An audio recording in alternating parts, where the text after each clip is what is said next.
marzo de 1994. En medio del implacable desierto mexicano, una pareja desapareció sin dejar rastro durante un viaje que debía ser uno de los momentos más felices de sus vidas.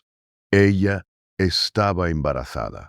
Él tenía 54 años. No hubo testigos, no hubo llamadas de auxilio, no hubo pistas claras, solo silencio. Un silencio tan profundo como el del propio desierto. Durante meses, las autoridades intentaron encontrarlos. Peinaron kilómetros de terreno árido, revisaron caminos olvidados y levantaron informes que no llevaban a ninguna parte. Con el paso del tiempo, la búsqueda se fue debilitando, hasta que el caso quedó archivado y prácticamente olvidado. Pero 13 años después, el desierto decidió hablar. En 2007, un grupo de turistas hizo un hallazgo que helaría la sangre de cualquiera. En medio de la nada, encontraron un esqueleto humano atado con cables a un cactus gigante cubierto de espinas. Muy cerca, sobre la arena ardiente, yacía una blusa rosa manchada de sangre. Aquella escena marcaría el inicio de una verdad tan cruel que nadie estaba preparado para escuchar. ¿Qué ocurrió realmente con esa pareja en 1994? ¿Por qué desaparecieron sin dejar rastro? ¿Quién fue capaz de cometer un acto tan inhumano? ¿Y por qué la verdad tardó más de una década en salir a la luz? Durante años, el desierto de Chihuahua protegió un secreto oscuro. Pero, cuando finalmente fue descubierto, reveló una historia más aterradora de lo que cualquiera pudo imaginar. Esta es una historia real. Un crimen sin resolver durante más de una década. Una tragedia que destruyó a una familia y cambió muchas vidas para siempre. Antes de continuar, asegúrate de suscribirte al canal y activar las notificaciones para no perderte más historias como esta. Y dime en los comentarios, ¿desde qué país nos estás viendo?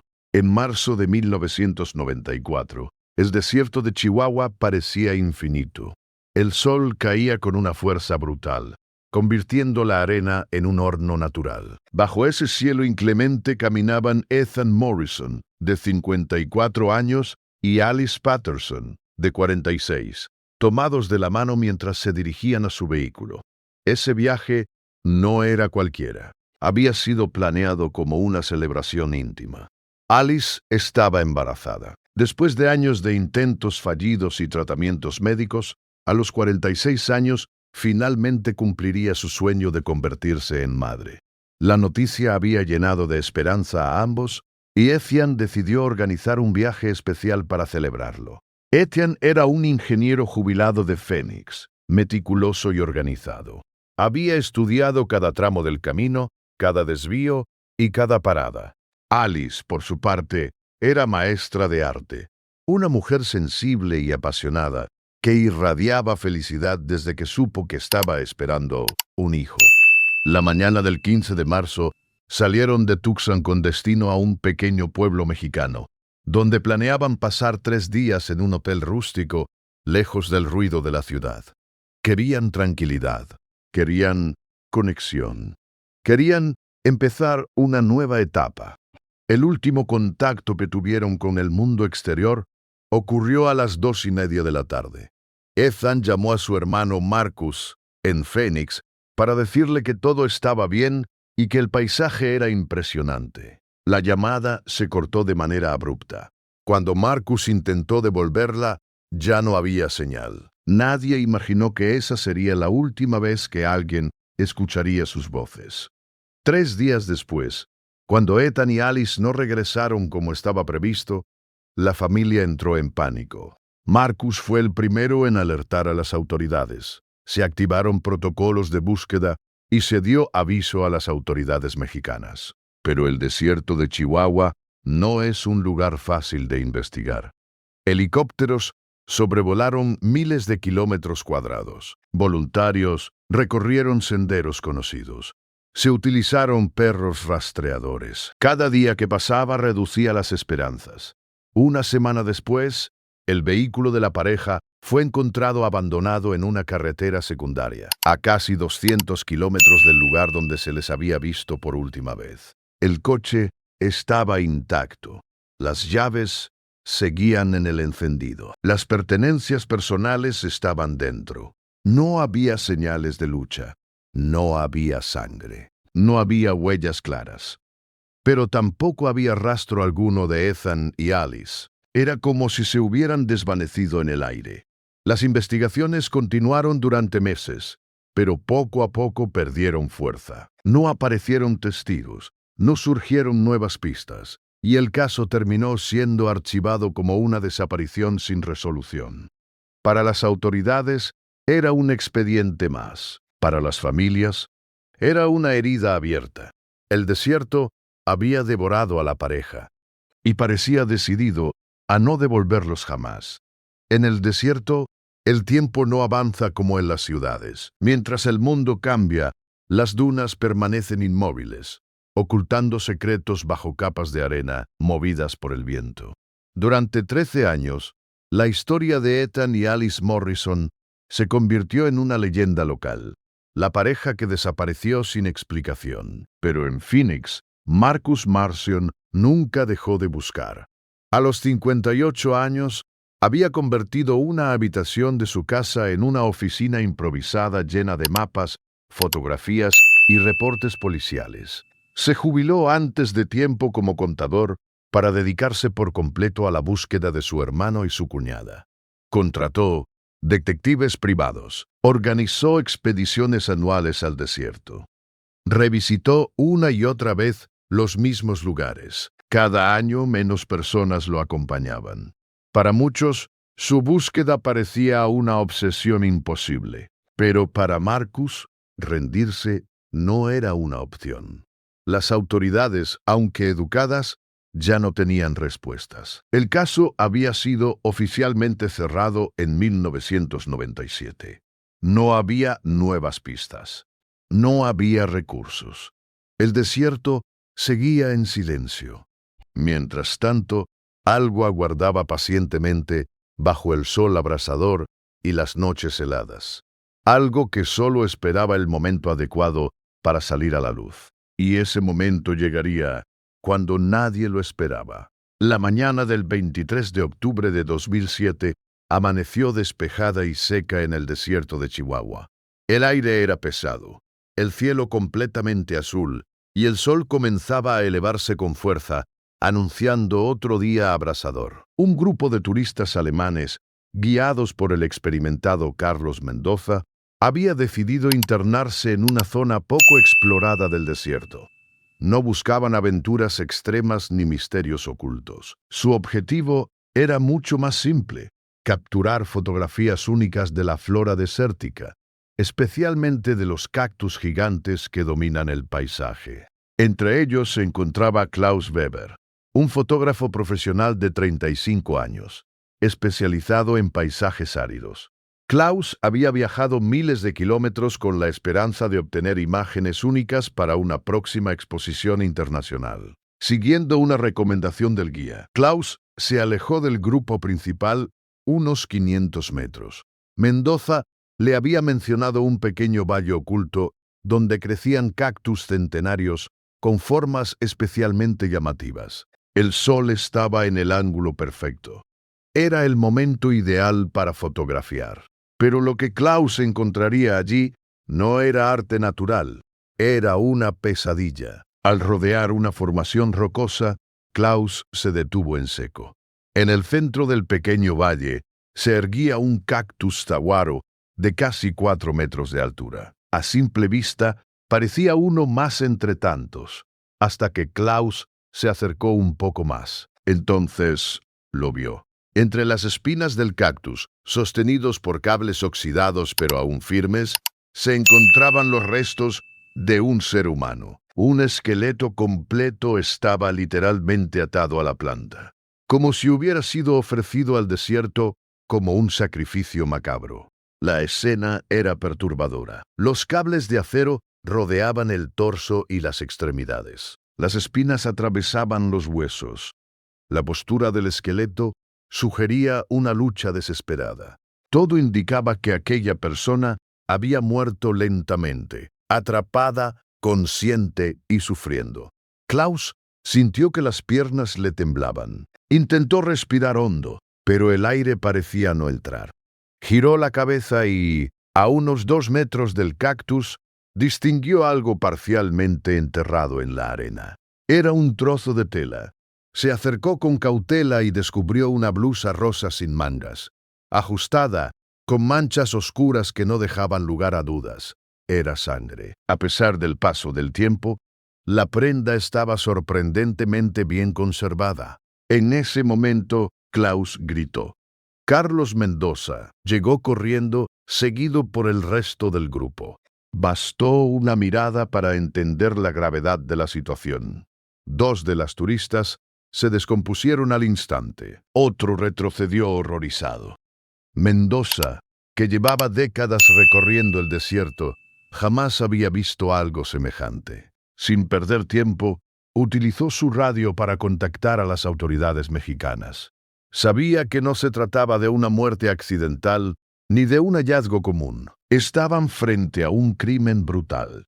El lugar fue acordonado horas después. La tranquilidad del desierto fue interrumpida por sirenas, vehículos oficiales y personal forense. 13 años después, el silencio finalmente se había roto. El inspector Eduardo Ruiz, de la Policía Judicial del Estado de Chihuahua, fue asignado para liderar el caso. A sus 42 años, Ruiz tenía fama de ser meticuloso. Sin embargo, incluso él quedó impactado al ver la escena. Lo primero fue asegurar el perímetro y documentar cada detalle. El fotógrafo forense Miguel Santos tomó cientos de imágenes desde todos los ángulos posibles. Cada fotografía revelaba un nuevo elemento perturbador.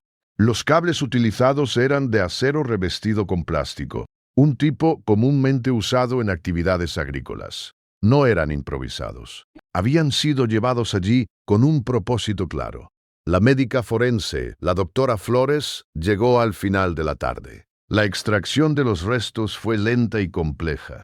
Las espinas del cactus habían penetrado profundamente los huesos, y algunos fragmentos permanecían incrustados incluso después de tantos años. La blusa rosa fue cuidadosamente recolectada y enviada al laboratorio.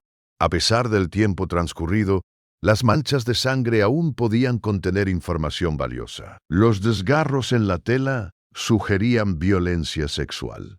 Las sospechas de los investigadores se confirmaban.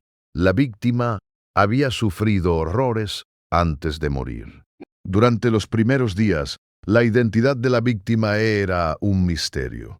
No había documentos, joyas ni objetos personales que ayudaran a reconocerla. La descomposición total impedía cualquier identificación visual. Fue entonces cuando el inspector Ruiz tomó una decisión clave: revisar los archivos de personas desaparecidas de los últimos 15 años. Ahí apareció un nombre que encajaba de manera inquietante: Ethan y Alice Morrison. La fecha de la desaparición, la zona aproximada y un detalle estremecedor: la familia había reportado que Alice llevaba una blusa rosa el día que desapareció. Marcus Morrison fue contactado de inmediato. Cuando llegó a Chihuahua y vio la prenda, no hubo dudas. Se derrumbó en llanto. Aquella blusa había sido comprada especialmente para el viaje. Alice la había elegido para celebrar su embarazo. Después de 13 años, la desaparición tenía un rostro. Y la investigación, por fin, un rumbo claro. Con la identificación preliminar de Alice Morrison, el caso dejó de ser un hallazgo aislado y se convirtió en una investigación prioritaria. El inspector Eduardo Ruiz solicitó de inmediato todos los archivos relacionados con la desaparición ocurrida en 1994. Cajas llenas de reportes antiguos, entrevistas olvidadas y declaraciones que no habían sido revisadas en más de una década volvieron a ver la luz.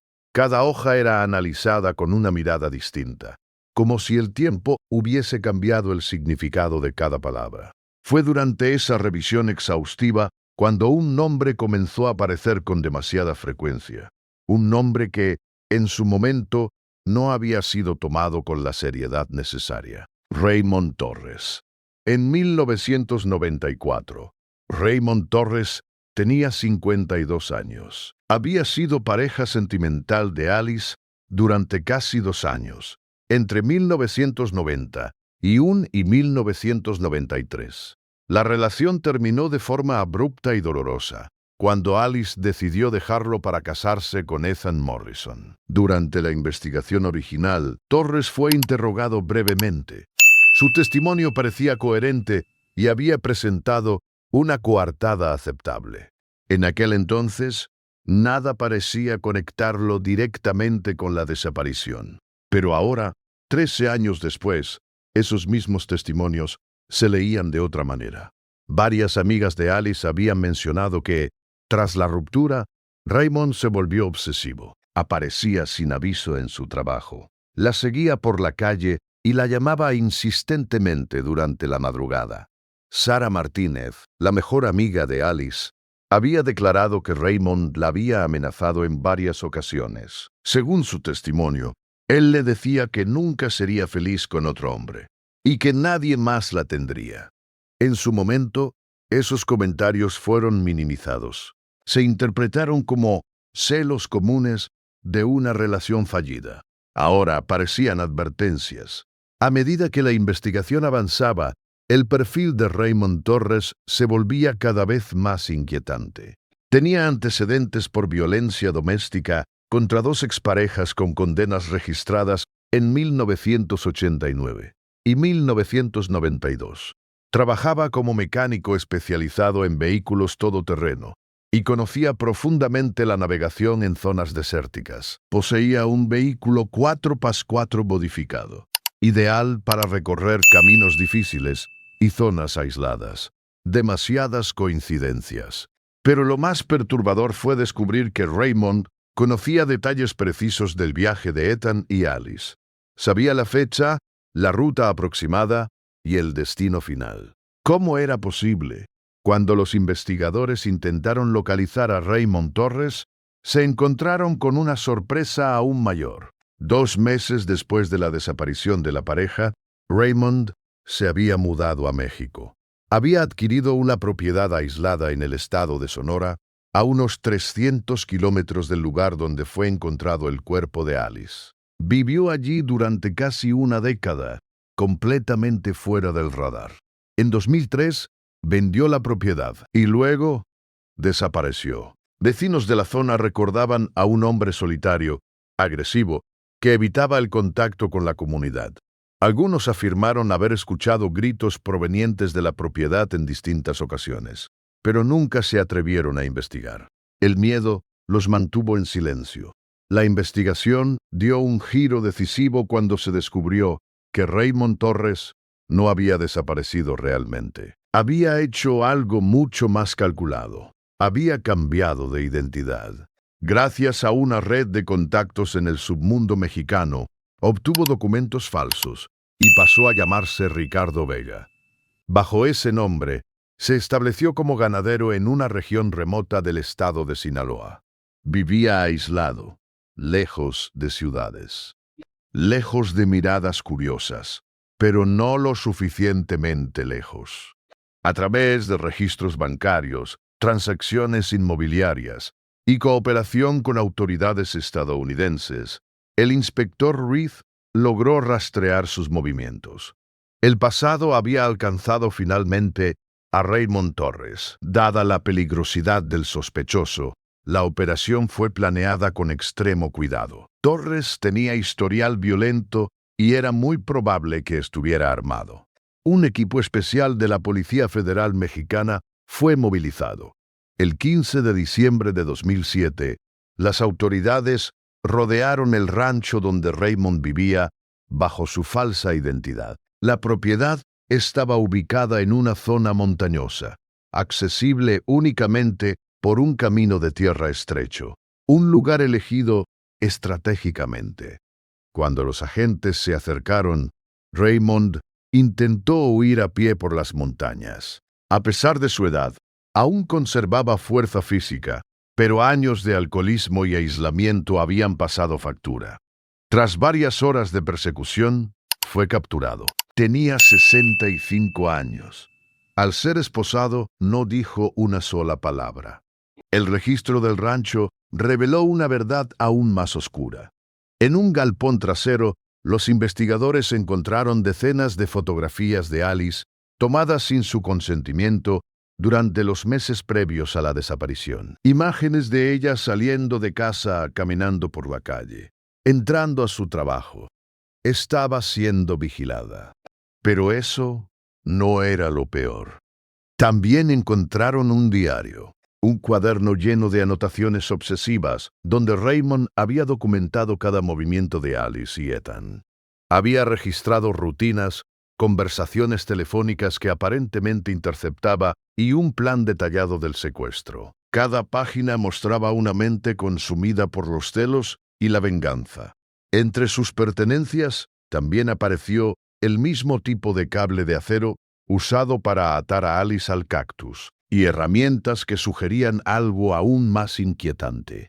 Ethan Morrison nunca había sido encontrado, y ahora todo indicaba que Raymond sabía exactamente dónde estaba su cuerpo. Durante los primeros días tras su captura, Raymond Torres no pronunció una sola palabra. Permanecía sentado mirando al vacío, con el rostro inexpresivo. No pedía abogado, no hacía preguntas, no mostraba arrepentimiento. Los interrogadores intentaron distintas estrategias: confrontación directa, silencio prolongado, presión psicológica. Nada funcionaba. Torres parecía cómodo en su mutismo, como si el peso de la verdad hubiese estado guardado tanto tiempo que ya no le resultara pesado. Pero al tercer día, algo cambió. Tal vez fue el cansancio. Tal vez la certeza de que no había escapatorio. O tal vez, después de décadas, necesitaba contar su historia. Raymond Torres comenzó a hablar. Y lo que dijo superó incluso los peores temores de los investigadores. Torres confesó que nunca dejó de vigilar a Alice, ni siquiera después de que ella lo abandonara. Según sus propias palabras, la ruptura no fue un final, sino una traición. Admitió que había seguido a la pareja desde Phoenix, manteniendo siempre una distancia prudente. Sabía exactamente por dónde viajarían porque semanas antes había logrado acceder a la computadora de Alice en su lugar de trabajo. Había leído correos. Había visto mapas. Había planeado cada movimiento. Utilizando su experiencia como mecánico y su conocimiento del desierto, preparó una emboscada en una carretera secundaria, justo donde más tarde sería encontrado el vehículo abandonado. Nada fue improvisado. Raymond relató que fingió una avería mecánica en su vehículo para obligar a Ethan a detenerse y ayudarlo.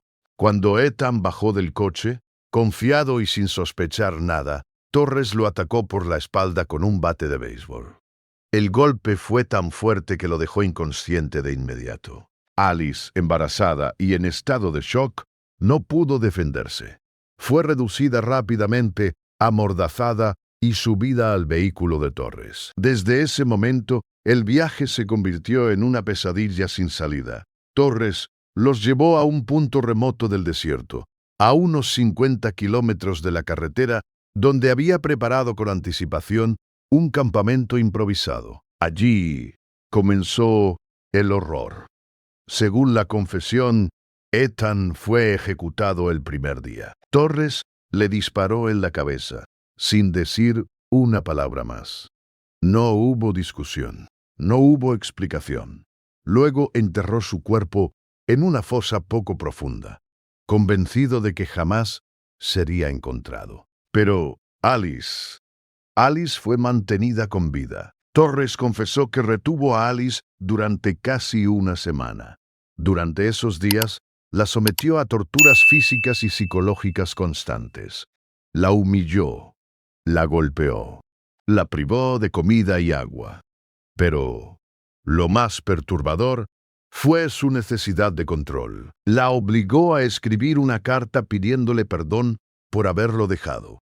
Una carta que guardó como trofeo. Cada palabra escrita era, para él, una victoria. Cada día, la violencia aumentaba. Raymond describía esos actos sin emoción, como si hablara de algo cotidiano. Para los interrogadores, era evidente que estaban frente a una mente profundamente dañada. En la quinta noche, Alice logró soltarse parcialmente de sus ataduras. Aprovechando un descuido, corrió desesperadamente por el desierto, descalza, herida y sin rumbo. Durante horas, intentó huir, pero el desierto no ofrece refugio. Raymond la encontró nuevamente, exhausta y deshidratada. Fue entonces cuando decidió que había llegado el momento de ejecutar la fase final de su venganza. Torres confesó que eligió cuidadosamente el cactus donde finalmente ató a Alice. Estaba ubicado en un valle aislado, donde nadie podría escuchar gritos ni encontrar rastros fácilmente. La amarró de tal forma que cualquier movimiento provocara que las espinas se clavaran aún más en su cuerpo. La deshidratación, el dolor y las heridas harían el resto. Antes de irse, desgarró su blusa como un último acto de humillación. Luego, la abandonó allí, viva. Alice murió lentamente, sola, bajo el sol del desierto. El juicio contra Raymond Torres comenzó en marzo de 2008, 9 meses después de su arresto. El caso generó una enorme cobertura mediática tanto en México como en Estados Unidos. La Fiscalía presentó un caso sólido. Confesión detallada, pruebas físicas, fotografías, el diario y testimonios. La defensa intentó alegar locura temporal, argumentando que años de alcoholismo y aislamiento habían deteriorado su mente. Pero los peritos psiquiátricos fueron claros. Raymond Torres sabía perfectamente lo que hacía. Había planeado el crimen. Había ejecutado cada paso. Y había intentado ocultarlo durante años. Marcus Morrison asistió a cada audiencia del juicio. Siempre en primera fila, siempre en silencio. Su sola presencia representaba 14 años de búsqueda incansable. Cuando Raymond fue confrontado sobre el destino final de Ethan, intentó resistirse, pero bajo presión, finalmente reveló la ubicación exacta donde había enterrado el cuerpo. Un equipo de búsqueda fue enviado de inmediato. 2 días después, los restos de Ethan Morrison fueron encontrados. El cráneo presentaba una fractura consistente con el golpe descrito en la confesión. La verdad estaba completa. El 15 de julio de 2008, tras apenas 4 horas de deliberación, el jurado emitió su veredicto. Raymond Torres fue declarado culpable de todos los cargos: doble homicidio calificado, secuestro agravado, tortura y violación. El silencio en la sala fue absoluto cuando el juez Roberto Fuentes leyó la sentencia. Torres fue condenado a cadena perpetua, sin posibilidad de libertad condicional, la pena máxima contemplada por la legislación mexicana. No hubo reacción visible por parte del acusado. No lágrimas, no rabia, no palabras, solo una mirada vacía. Para muchos, la condena representó justicia. Para otros, ningún castigo sería suficiente. Para Marcus Morrison, el hermano de Ethan, el final del juicio no trajo paz inmediata.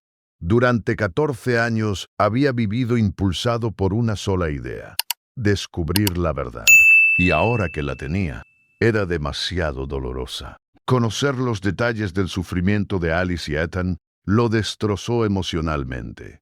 Comenzó a tener pesadillas recurrentes, reviviendo escenas que nunca presenció, pero que su mente reconstruía una y otra vez. Se culpaba por no haber hecho más, por no haber insistido, por no haber visto las señales a tiempo. Su esposa, Sara, fue quien insistió en que buscara ayuda profesional. Marcus comenzó terapia con la doctora Linda Chen, especialista en trauma y duelo prolongado. Durante las sesiones, Marcus entendió algo fundamental. Su búsqueda no había sido un fracaso, sino un acto de amor incondicional. Pero sanar llevaría tiempo. Sara tampoco salió ilesa de aquellos años. Vivir con la obsesión de su esposo, con la incertidumbre constante y con el peso emocional del caso, había deteriorado su propia salud mental. La pareja inició terapia conjunta. Aprendieron a reconstruir su relación, a comunicarse sin que el pasado lo dominara todo y a encontrar un nuevo propósito. Ese propósito llegaría de una forma inesperada. En 2010, 2 años después del juicio, Marcus y Sara fundaron la Fundación Morrison, una organización dedicada a apoyar a familias de personas desaparecidas y a financiar tecnologías avanzadas de búsqueda e identificación. Lo que comenzó como un pequeño proyecto personal, rápidamente creció. La fundación ayudó a implementar análisis avanzados de ADN, mejorar protocolos de búsqueda y capacitar equipos especializados. Gracias a ese trabajo, cientos de familias obtuvieron respuestas que llevaban años esperando. Marcus, que una vez fue un hombre consumido por la desesperación, encontró una nueva razón para seguir adelante.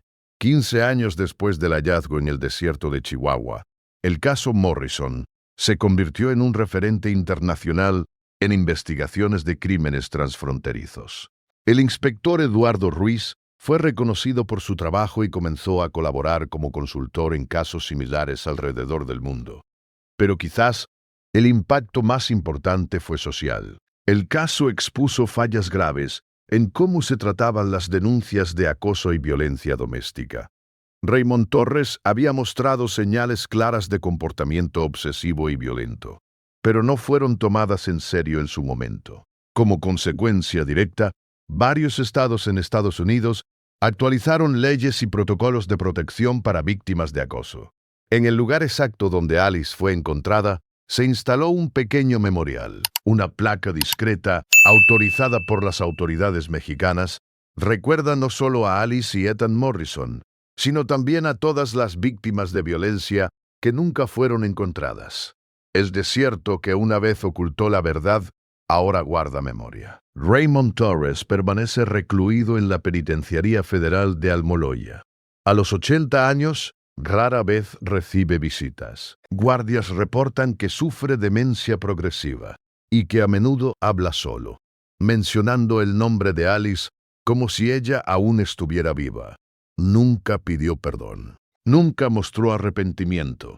En 2020, la Fundación Morrison había contribuido a la resolución de más de 200 casos de personas desaparecidas. Marcus, ya con 75 años, continúa como presidente honorario, transformando una tragedia personal en una fuerza para el bien. Alice y Ethan nunca vieron nacer a su hijo, pero su historia ayudó a salvar muchas vidas. El desierto guardó su secreto durante 13 años. Pero cuando la verdad salió a la luz, se convirtió en justicia, conciencia y protección para otros inocentes. Si llegaste hasta aquí y quieres más historias reales como esta, suscríbete al canal, activa la campanita y deja tu like. Eso nos ayuda a seguir compartiendo relatos que no deben ser olvidados. Hasta la próxima.